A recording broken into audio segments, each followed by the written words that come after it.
నీపా నేను 15 minutes లో బిర్యానీ చేస్తాను తెలుసా? నేను కూడా చేస్తాను. ఎలా చేస్తావు? ప్రెషర్ కుక్కర్లో. అబ్బా నువ్వు ప్రెషర్ కుక్కర్ కాకుండా నేను ఇంకొకటి వాడి నేను ఇంకా అద్భుతంగా చేస్తాను, ఫాస్ట్ గా చేస్తాను. అలాగా? అవును. పద చూడు, దీంట్లో సూపర్ ఫాస్ట్ గా నేను చేస్తాను. ఎస్, గీక్ రోబో కుక్ లో నేను ఇంకా ఫాస్ట్ గా చేస్తా. పద మొదలెడదాం.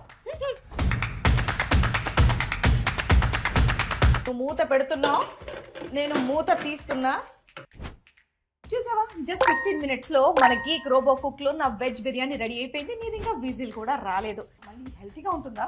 ఇది హెల్త్ కి చాలా మంచిదమ్మా. దానికి దీనికి టైం అనేది మనకి 40% సేవ్ అవుతుంది. నార్మల్ గా ఆ ప్రెషర్ కుక్కర్ వండుకుంటే మనకి లెగ్ పెయిన్ అంటారు, బ్యాక్ పెయిన్ అంటారు, నెక్ పెయిన్ అంటారు, బట్ ఇక్కడ నో బాడీ పెయిన్స్. సో ఇందులో 13 ఇండియన్ రీసెట్ మెనూస్ ఉన్నాయి అండ్ అలాగే 11-in-1 multi cooker. So almost మనం 33% వరకు మనం కాస్ట్ అనేది సేవ్ చేసుకోవచ్చు. అండ్ అలాగే 1000+ రెసిపీస్ కూడా ఉన్నాయి. తన యాప్ కూడా ఉంది, కావాలంటే మీరు డౌన్లోడ్ చేసుకోవచ్చు. మీకు కూడా కావాలంటే ఇమీడియట్ గా మన గీక్ రోబో కుక్ ని ఆర్డర్ చేసేయండి. నేను ఇప్పుడే ఆర్డర్ చేసుకుంటా.